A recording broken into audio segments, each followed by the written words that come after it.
இந்தியால mobile paste voting முறையை அமல்படுத்தி இருக்கிற முதல் மாநிலமா பீகார் மாறி இருக்கு. ஜூன் 28ஆம் தேதி நடந்து முடிஞ்ச நகராட்சி தேர்தலில் இருந்து வெளியூர்ல வேலை பார்க்கறவங்க, மாற்றுத்திறனாளிகள், வயசானவங்க உட்பட தகுதியான வாக்காளர்கள் இந்த ஆண்ட்ராய்டு ஆப் பயன்படுத்தி வாக்களிச்சிருக்கிறதா சொல்லியிருக்காங்க.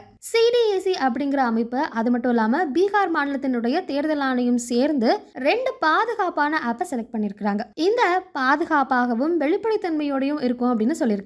இந்த செயல்களை பொறுத்த வரைக்கும் ஆள் மாறாட்டத்தை தடுக்கிறதையும் பாதுகாப்பான வாக்களிப்பை உறுதி செய்வதையுமே முக்கிய குறிக்கோளா வச்சிருக்காங்க. அதுக்காக பிளாக் செயின் ஒருங்கிணைப்பு, ஃபேசியல் ரெகக்னிஷன், அது மட்டும் இல்லாம லைவ் ஃபேஸ் கம்பேரிசன் உள்ளிட்ட தொழில்நுட்பங்களையும் பயன்படுத்த போறாங்க. இந்த மின்னணு வாக்குப்பதிவு முறையை யார் யார் பயன்படுத்தலாம் அப்படின்னு பார்க்கும்போது புலம்பெயர்ந்த தொழிலாளர்கள், மாற்றுத்திறனாளிகள், கர்ப்பிணி பெண்கள், மூத்த குடிமக்கள், அதே மாதிரி தீவிரமா நோய்வாய்ப்பட்ட நபர்கள் இதை பயன்படுத்தலாம். State election commissioner Deepak Prasad இதை பத்தி பேசும்போது கிட்டத்தட்ட 10,000 வாக்காளர்கள் ஏற்கனவே பதிவு செஞ்சிருக்காங்களாம். அது மட்டும் இல்லாம வரப்போற எலெக்ஷனை பொறுத்த வரைக்கும் 50,000 ஓட்டர்ஸ் இந்த முறையை பயன்படுத்துவாங்க அப்படின்னு சொல்லியிருக்கிறாரு. இதுக்கு முன்னாடி இந்த மாதிரி மொபைல் பேஸ்ட் ஓட்டிங் நடந்திருக்கா அப்படின்னா எஸ், யூரோப்ல இருக்கிற எஸ்டோனியா மட்டும் தான் இந்த முறையை செயல்படுத்தி இருக்கிறாங்க. இந்தியாவை பொறுத்த வரைக்கும் பீகார் தான் இதை முதலா அமல்படுத்த போற மாநிலமா இருக்க போகுது. இந்த மொபைல் பேஸ்ட் ஓட்டிங், அதாவது வீட்ல இருந்தே ஓட் போடலாம் அப்படிங்கிற இந்த திட்டத்தை பத்தி